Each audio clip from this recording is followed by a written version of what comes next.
Good morning, everybody.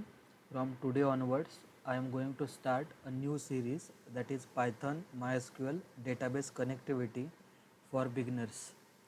The main objective of this series is to discuss how to connect Python with MySQL. We all know that Python is an interpreted high level general purpose programming language and it is created by Guido van Rossum in the year 1991. The latest release of Python is Python 3.8.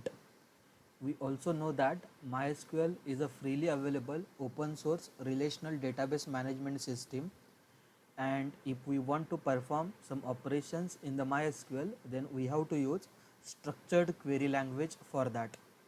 As far as this series is concerning, in this series we will just discuss how to create a database, how to create a table, how to alter table, how to update table, how to delete a record from table from MySQL using Python.